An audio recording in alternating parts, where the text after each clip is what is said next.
right, so Lance, let's dive in here. We're gonna talk about some myths or some issues that instructors feel that TPI or feel that fitness in general might have, and then we've got some good questions here that we're going to cover. So let's just kind of dive in and start talking about some of these misconceptions that you've seen. Awesome. What are some of the, I guess the first one that comes to mind, what are you thinking?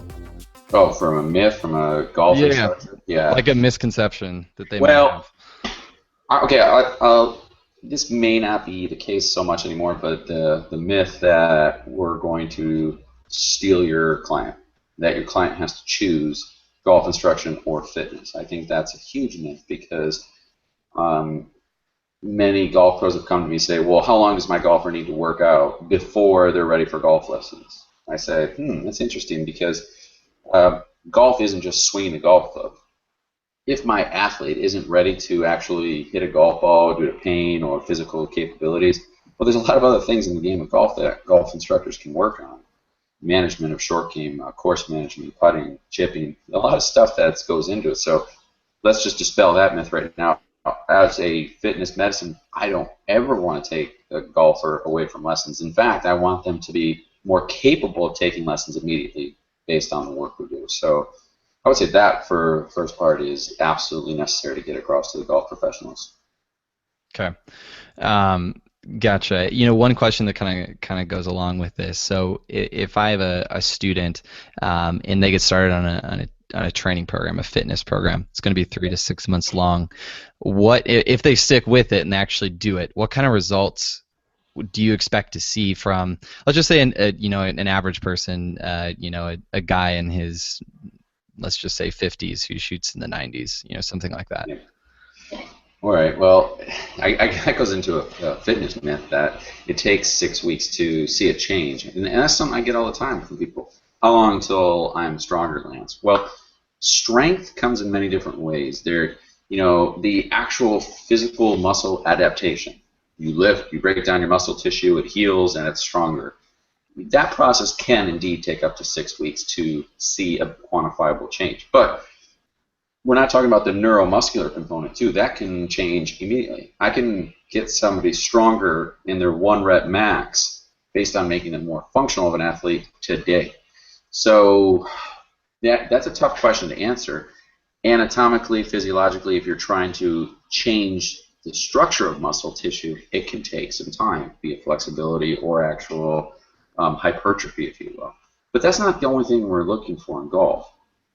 We're trying to establish mobility patterns, stability patterns, coordination, balance, endurance, and a lot of that stuff can be done very quick. Which tells me, with that average golfer, middle-aged, shooting 90s, those guys in weight, ladies, can be really changed quickly, and then you can add a long-term component as well to add the hypertrophy if you need to. So in my fitness programs, I'm adding a short-term development program as well as a long-term development program on them.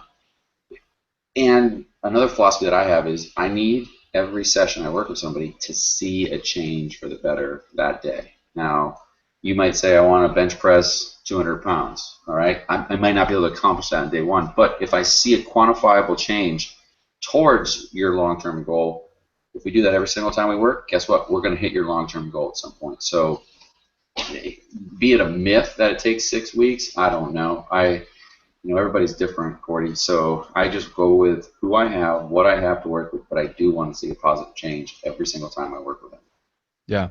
So I mean, the expectation coming out as an instructor, if they go work with a fitness person on the side, is going to be that they're going to have somebody who's, I don't know, what can they expect? If they're going to refer somebody to a TPI certified fitness person. Well, what I think you should be able to expect is that we, as the pit crew for the golf instructors, are going to take your guidance for where you want to go with the golf swing and the golfer, and we are going to then physically evaluate the golfer to see if there's any roadblocks or hindrances, such as a physical limitation. If there is, we then have to assess each client individually as to this limitation is preventing you from getting where you want with your golf swing.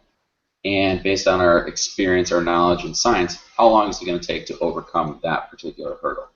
And then I would apply the short-term philosophy and the long-term philosophy to that hurdle, whatever hurdle it is. And so I've said this a million times. I've never built the same program twice. I have a lot of concepts that are same in each program for my golfers, but they're always going to have subtle different nuances based on what the coach wants to go, where the player wants to go, and it's an individual conversation with everyone. So again, I know I'm not giving you like it's going to be 3 weeks and 6 minutes to get better, but you kind of have to use your experience on it, plus plus the reassurance that you know what, you won't reach your goal of 12 yards farther potentially today, but every single week if you push closer toward it, we'll be there very shortly.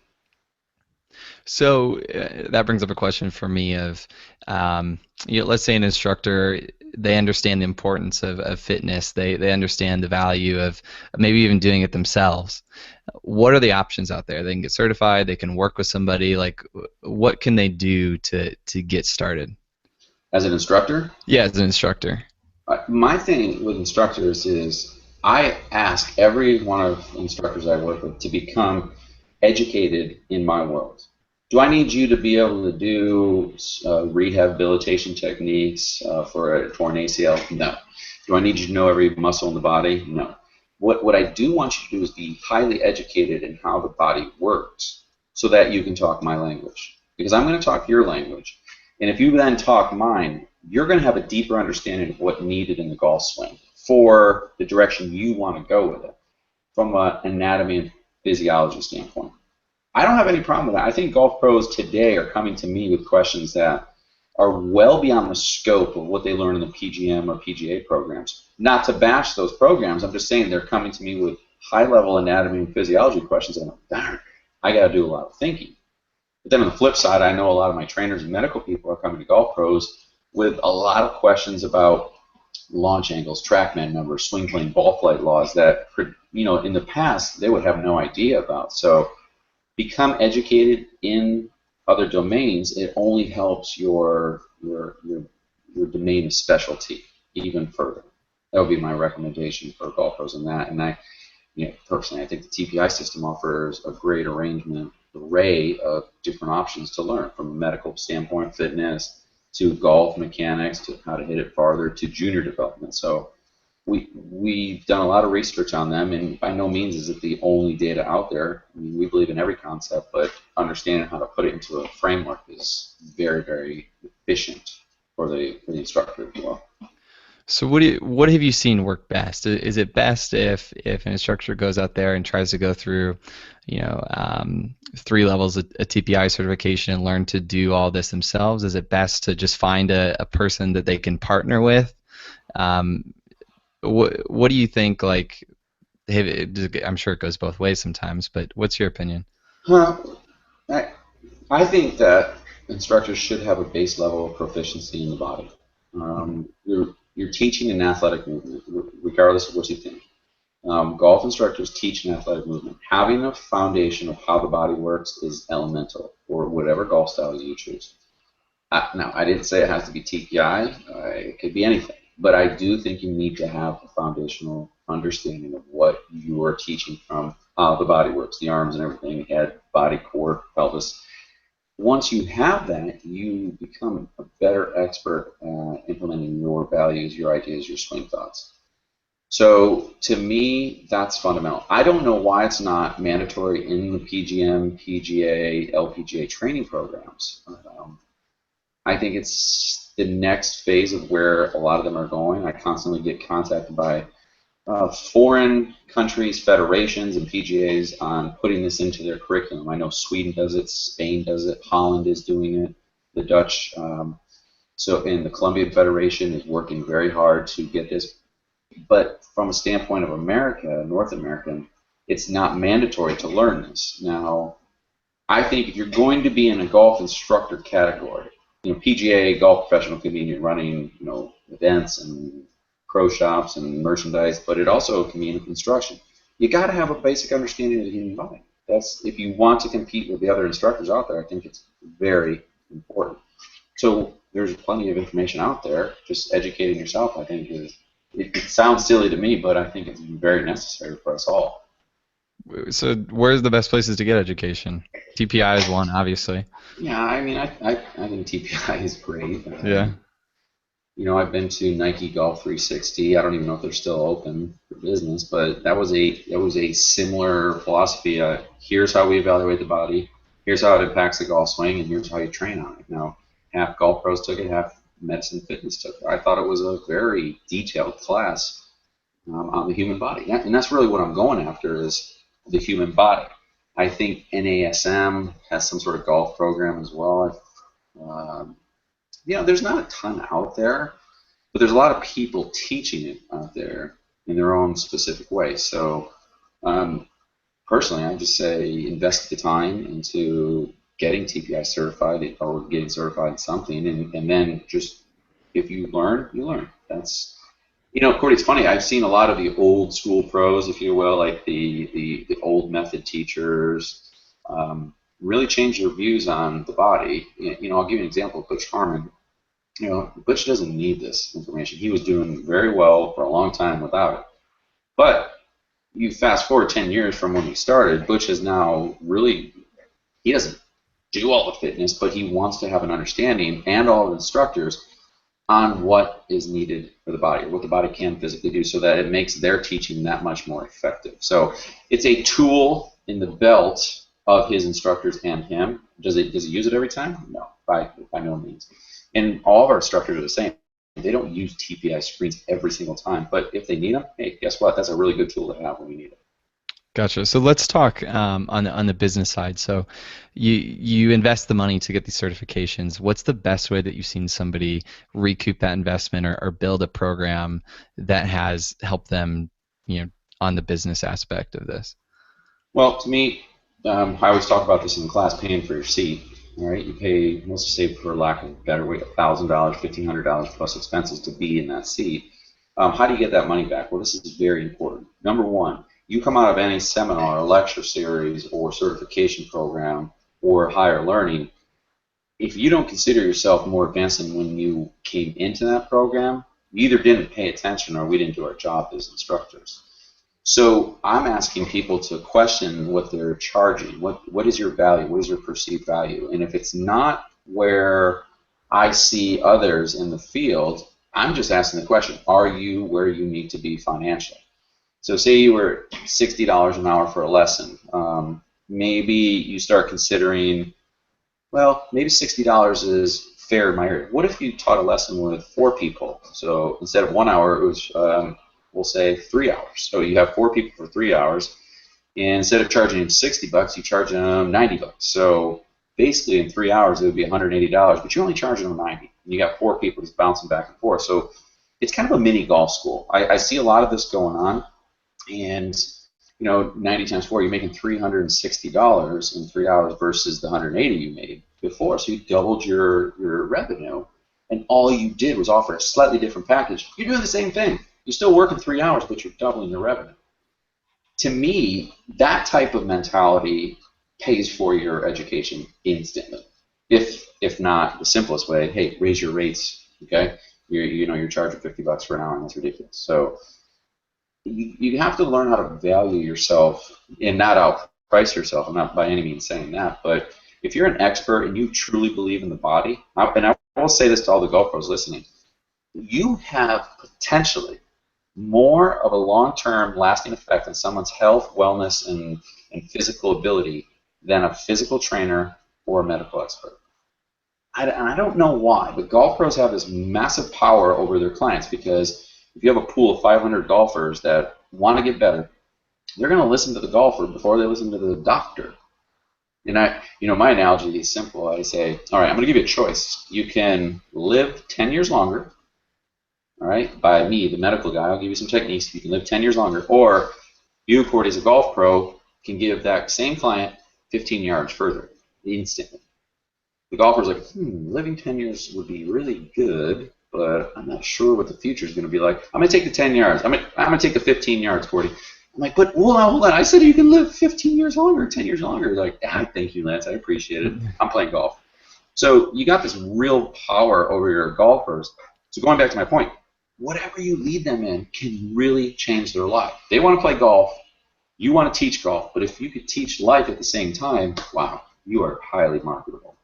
That $1,000, $1,500 you invest will be pennies compared to what you're making in the long run. Yeah.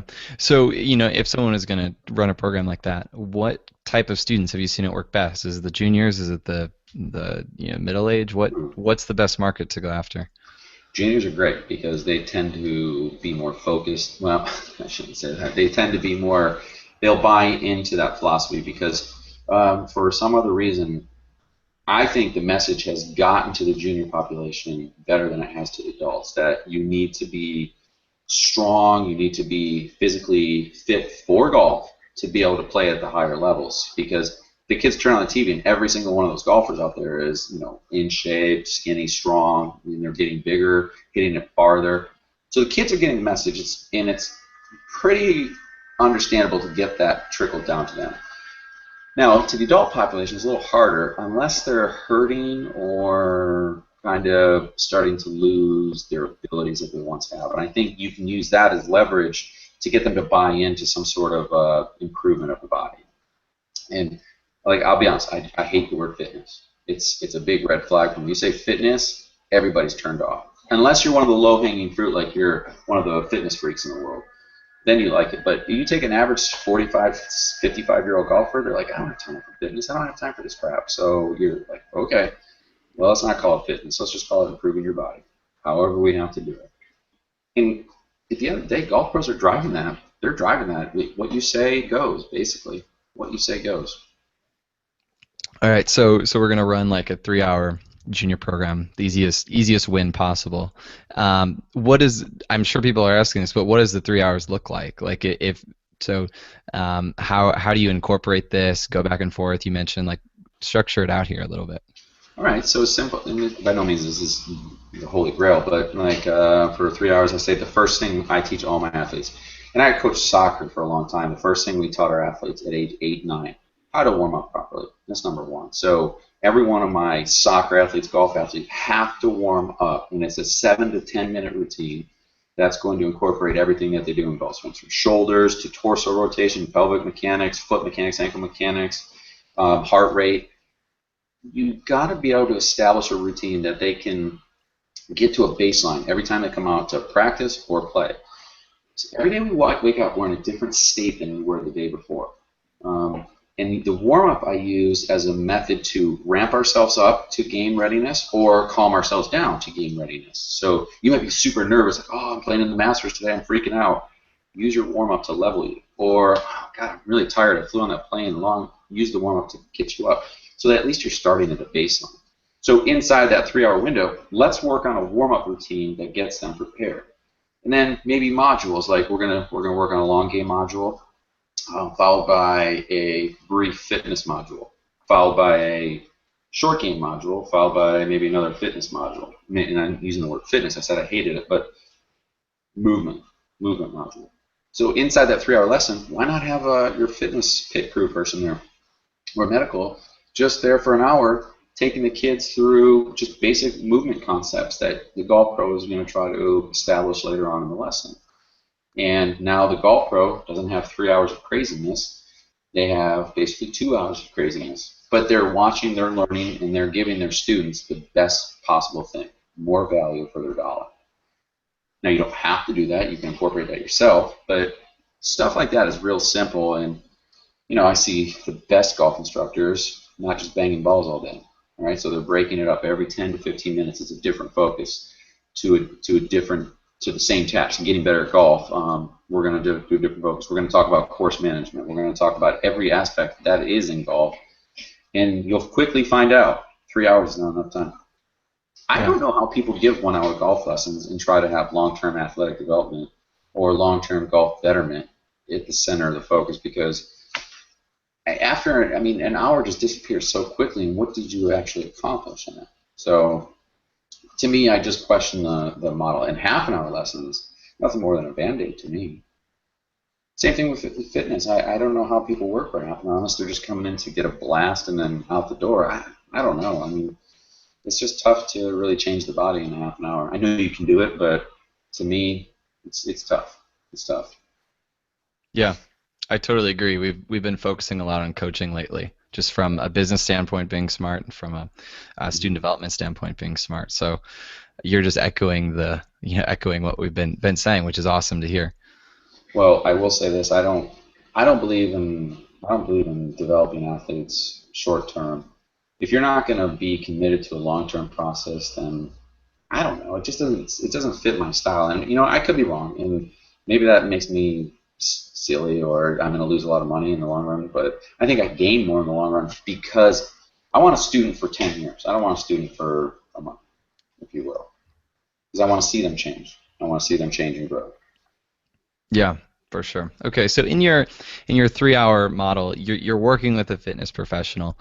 From your perspective as a fitness guy, how does an instructor develop a good relationship with a fitness person to partner with?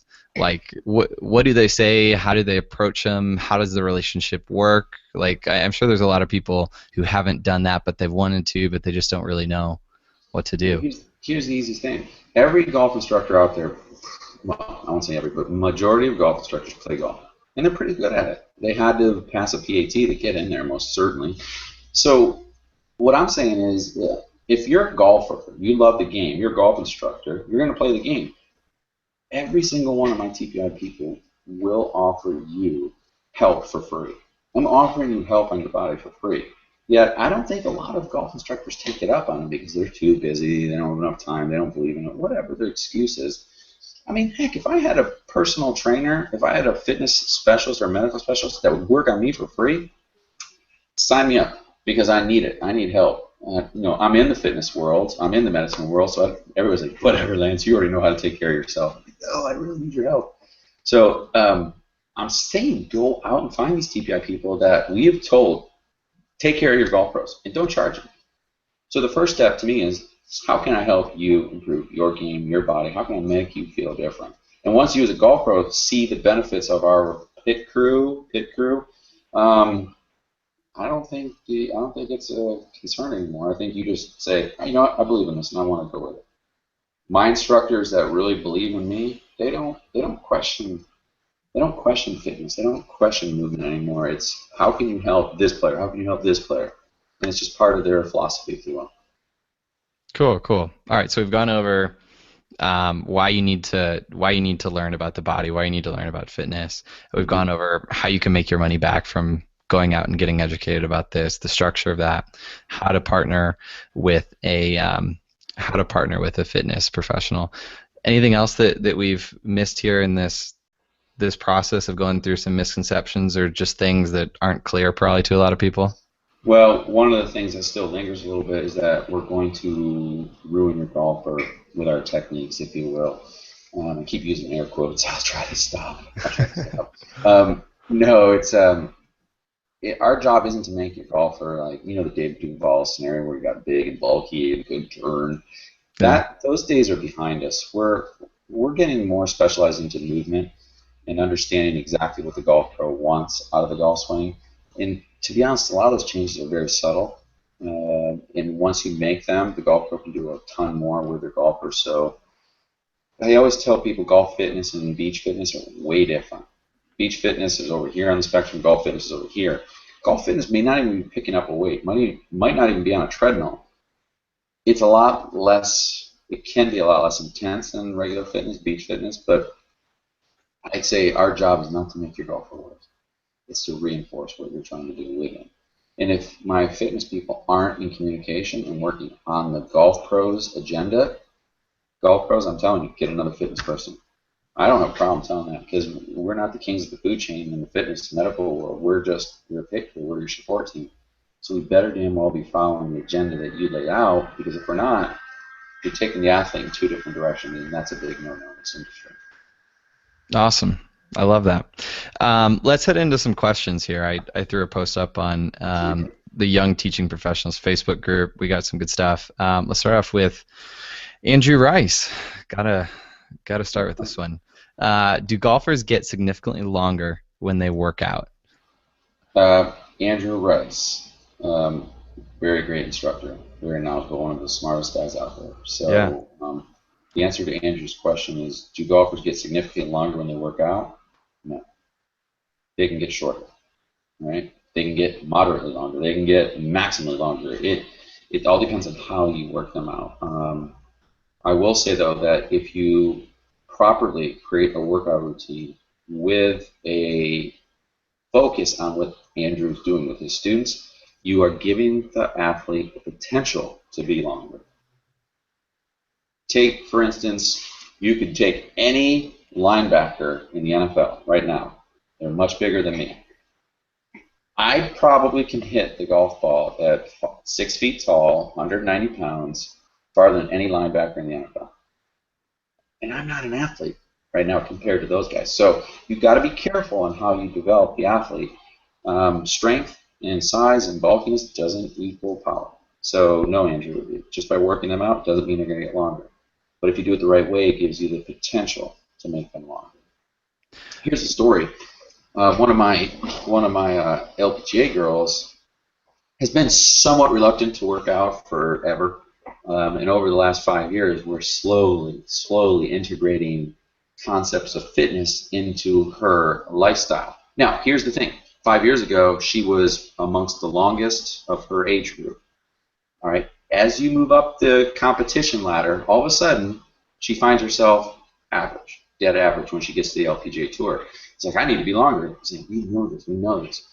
But the fitness that we slowly kicked in over the last year has ramped up because she visually saw the difference. And it's taken one whole year of her fitness focus to now all of a sudden kick in. This year, she's 10 meters farther with every club. To me, that's like, okay, that was a 5-year process to get 10 meters. Now, that wasn't fully committed buying in. It did happen, though, but it takes a long time. So, Andrew, you just got to have a team that you trust and you can work on in both aspects to accomplish that goal. I feel like that the problem is understanding expectations when really committing to training. Yep. Like you don't know what to expect, and I feel like that's a recurring theme here. As I've talked to people, as I've I've asked people things like, for instance, your TPI handicap after you get assessed, right? Mm-hmm. I talked to somebody who was saying that he knew a guy that was at a 18 or a 19, but was better than scratch. He was a plus golfer. So like what can you expect? Like, let's say you go through the assessment, and you score an 18, but you're a scratch golfer. You get that down to 10. Like, have you gotten better? Like, what? I mean, Well, what do you expect? physical dysfunction can take away from consistency, it can take away from power, and it can cause injury. So, say you're a scratch golfer, but you're at 18 fitness handicap for TPI or whoever. Would I use that as a barometer for success? Where do you stand? I mean, is there room for improvement physically? I'm always looking at my golfers, and okay, here's a theory. If I took 10 glasses and put them all on a line right here, each glass had a different title: distance, short game, putting, fitness, strength, balance, course management. And you took each glass and you filled it up with water. If the glass was perfectly full, that means you have absolute mastery of that topic. If the glass is empty, it means you have no mastery. I'll fill all 10 glasses up to their appropriate level, and I'll look at them and I'll say, I'm going to take the lowest glass and the highest. And if I take the lowest glass and it was fitness, that just tells me you have potential there to help out. Just because I make somebody physically fit doesn't mean they're going to be a good golfer. But if you make them physically fit and then you reinforce that with good instruction for those physical characteristics that you've improved, you have a golfer that's going to be less injured, more consistent, and be able to produce more power. Does that make sense? Yeah, I think so. So you might look at as consistency or injury prevention. I look at it as a potential. So if your Okay. fitness handicap is way above your golf handicap, you have the potential now to improve on certain areas. You take a golf ball, that can't be improved very much due to regulations, but the body can be improved. We've seen hundreds and thousands of golfers that are really good golfers that you can improve with just slight tweaks of their body. Now, what can you do on the other end of the point? You can royally screw them up. I think Inbee Park was an example of that. Um, she was playing well, and she went on this program to lose all this weight and get in shape, and then all of a sudden her golf game went totally in the proverbial shitter, if you will. Then she's like, no, I'm going to get back to normal. Her what works for her, which wasn't physically fit, what we would say in normal life, but it produced a whole bunch of wins for her. So everybody's got their own, moderate zone, their own hot zone, if you will. Doesn't mean we all have to look like Evan Scott, Yeah. although we Okay. want to. Gotcha. So, I guess by lowering that, that fitness handicap, Mhm. it doesn't mean lower scores necessarily. No, no, it Okay. doesn't. No, it doesn't. All right. Not at all. I feel good about moving on now. Okay, good. All right. How effective is transfer training in hitting a golf ball well? Yeah, it can be highly effective. So let's talk about transfer training. Our goal is to hit a golf ball farther, straighter, with less pain. A lot of times we'll transfer to different sports, give analogies on how to do that in order to accomplish the goal. I use it a lot. But you have to know when to use it. I mean, here's an example. Okay, so your swing plane is over the top. You're pulling everything with a big slice back to the middle. You see that a lot. If you try to go with the theory, I want you to hit this golf ball out to right field. So we're lining up to center field, and you want to hit it out to right field. But you're working with a cricket player from India. They're like, what are you talking about? I have no idea. So that example of a transfer training might not be effective. Knowing when to use transfer is important. And I always try to stick to sports that the golfer had previously played. So a lot of my golfers, we use tennis, we use baseball, we use football, hockey. I've used cricket before sometimes, but you got to use a sport that they have a foundation in, and ultimately use that, and then immediately go back to golf so you can apply it. And make sure you're understanding. You got to know the differences between the sports. For instance, batting. When you talk about batting, like starting with your hips first, torso second, then delivering with the arms, basically the batting plane is horizontal. Golf plane is going to go more down to the ground. So you have to be able to take the philosophy and then transfer it directly into the sport that you're using. So I think it's very helpful, um, but don't stay on it too long, and make sure you dose it properly. Cool, cool. Um, how often is injury, pain in tour players due to physical issues rather than technical, considering that most work out yet still get injured? Don't they? Don't they go hand in hand? I see. It's hard to differentiate that. Let's just look at the facts. Tour pros hit more golf balls than anybody on earth. I mean, they're hitting millions of golf balls. Golf at that level is a vicious sport. Vicious sport. It's probably the most taxing on the body than anything else, maybe outside of NFL, which is a car crash in every play, um, or hockey. I just will say that if you hit a million golf balls, no matter how strong your body is, it's going to break down at some point. Now, is that a physical issue or a technical issue? It's hard to tell. These guys are so good with their bodies for their golf swings. That's hard to always point it to a physical, but it can be.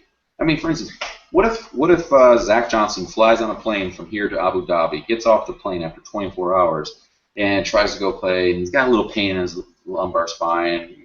That's not normal. That might be a physical issue from being on a plane inactive for 24 hours. That could be an issue, or it could be a long-term onset, which is resulting from just a slight variation in proper posture or a poor impact position. So at the end of the day, almost all tour players get hurt at some point.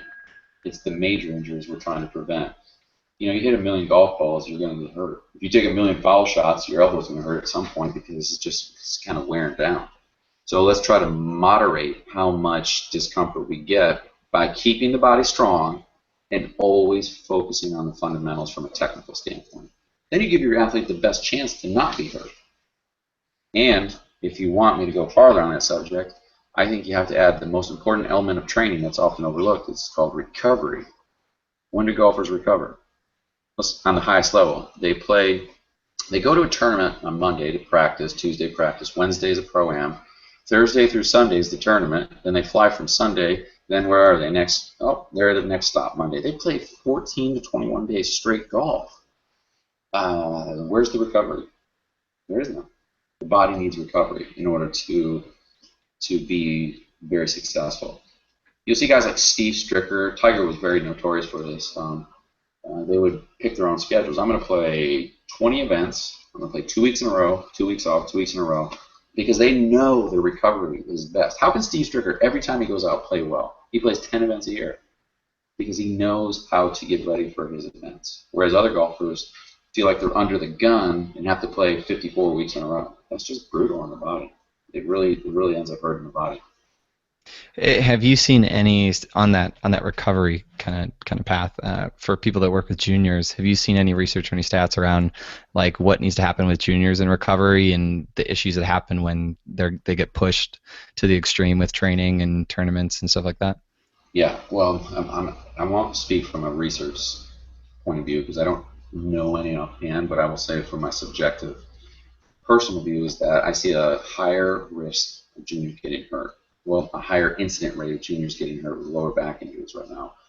Um, Primarily because we're absolutely driving them to be really good golfers. And if a junior shows us talent or potential and they feel like they're going to be at that next level, what they immediately try to do is mimic the golfers' numbers that are on tour. So here's in a case where science really can get us.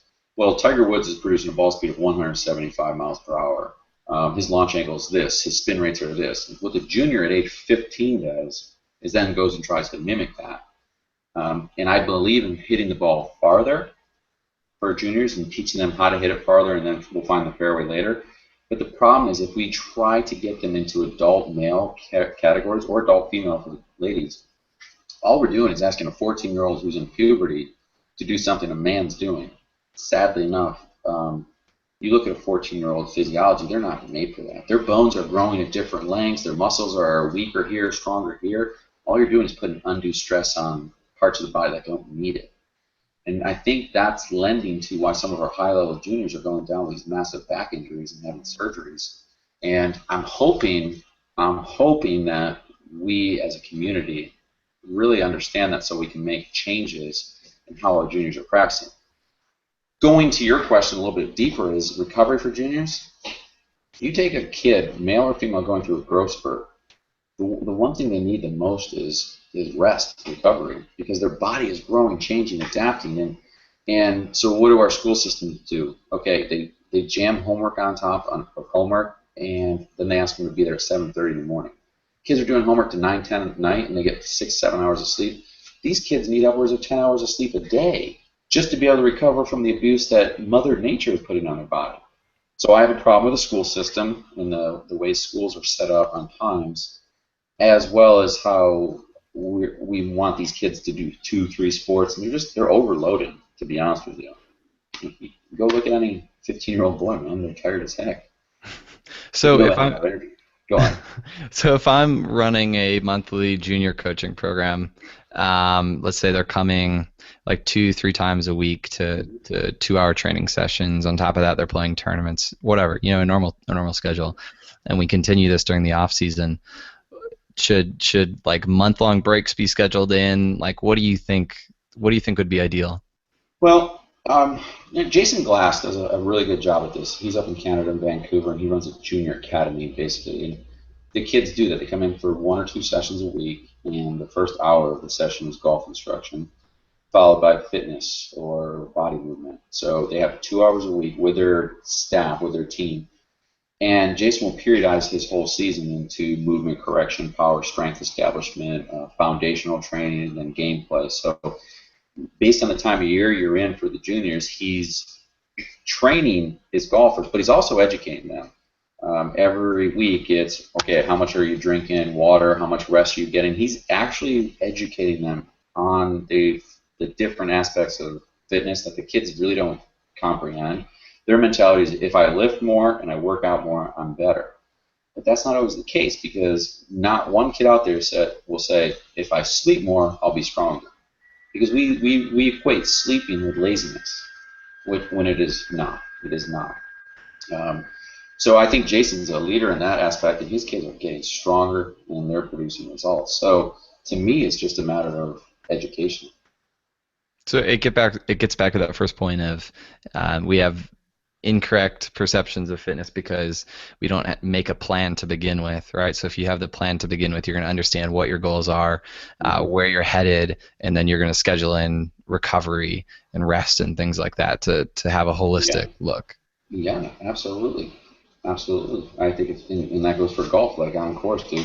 How many golf instructors actually have a? How many golf instructors would? I'm going to ask you this. I want to take a lesson with you, Corey, for an hour. You're like, okay, we're going to go to the grocery store. That's where our lesson is. Have you ever taken your golfer to a grocery store to Whole Foods? Most golfers are like, what in the hell are you talking about? But I think golf pros need to talk to their students on how to eat properly on the course before a round and after a round so that they can get the most out of the round. Nutrition is the most overlooked thing in this whole equation on both recovery and performance and endurance, if you will. By the time you're hungry on a golf course, it's too late. You're already making bad choices mentally. Same for thirst. Same for water. Hmm. But a golf pro, like talk about outside of the box thinking. Why can't a golf pro educate on nutrition? I think they can. So it's stuff like that that yeah, it definitely is more holistic, if you will. Here's the counter on that is someone might say like there's no way I can get anybody interested in doing that. Like I might have one person, and obviously the education needs to start with the instructor. That's why we're doing this. That's why I wanted you to come on. Is it starts with instructors and then it feeds down to educating students. I mean, what's the pitch, right? How do I get Scott over there who's in his 40s and just wants to hit his driver 10 yards further to take a trip with me to not take a trip to the grocery store, but educate on. Greg Rose he's funny because he'll always his philosophy is turn it back and make the client make the mistake in explaining what they want. So you want to hit the ball farther? Yes. That's all I want to do. Okay, so you want to hit the ball like Tiger Woods? Yes, I absolutely. And so you establish the fact that they want to hit the ball like somebody else. And you say, okay, so this is what Tiger does. He eats like this. He sleeps like this. He works out like this. He has this type of coach. Blah blah blah. Okay, so you're willing to do that? Well, no. But you told me you want to hit the ball like him. So if you can use examples like that, turning it back onto the client and making them explain what they want, and then verifying that what you were about to teach them is exactly what they need, they oftentimes put themselves in a place where they're like, oh, okay. Now, do you take them to Whole Foods on your first lesson? Probably not. These are things that you can, after you build trust in them, you kind of just add these different little modules into it. But you think about it, diversifying you as a golf instructor is there's 27,000 out there. How do you establish yourself as better than the one next to you? Well, that's how you do it. I think I know a lot about the body. I know a lot about nutrition. I have my whole pit crew around me. If you work with me, you're going to get better because I'm holistic. I believe in everything, and I'm not letting any stone unturned. From the client perspective, if I have to make choices, I'm going to go with the person that's more comprehensive, for sure, for sure. Awesome. I feel like this is a good place. I feel like we hit a lot of things here. We answered a lot of questions. We got through a lot of misconceptions. Is there a final message or anything that you need to say to instructors out there? My message would be this. I know all of you work hard, you work long, and you're experts in your field.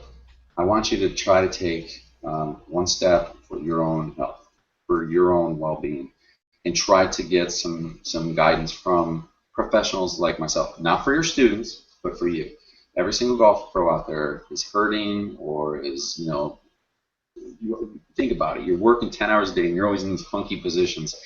You need help. So let us help you trust in your fitness team, build a relationship, and where it goes from there, you decide. But you also have the ability to make a big impact on your client's life. So make sure that you take that responsibility seriously. And what's the website to find TPI certified folks in their area? It's just www.mytpi.com, and then there's a button on every page that says "Find an Expert," and it's really that simple. So, and if they won't look at you for free, you tell them Lance said to make sure they do that because I want to take care of our golf pros and help establish better relationships. Awesome. And if people want to check out what you're doing or follow you on Twitter, how can they do that? Well, my Twitter handle is LGP_Inc. It's LGP underscore INC. Facebook is Lance Gill Performance. Check it out. What I like to do is my posts are always geared at like golf instruction or fitness and how they blend together, as well as crossover. So I'll put a lot of different sports in there, even music. I've got some course on music and how we can take and draw from other areas of life to become better. Awesome. We'll link that up in the show notes on golfinthelifeof.com. But hey, Lance, thanks so much. Appreciate it. Thank you, Cordy. I appreciate it. You guys are doing a great job. And, if you ever need anything, let me know. Awesome.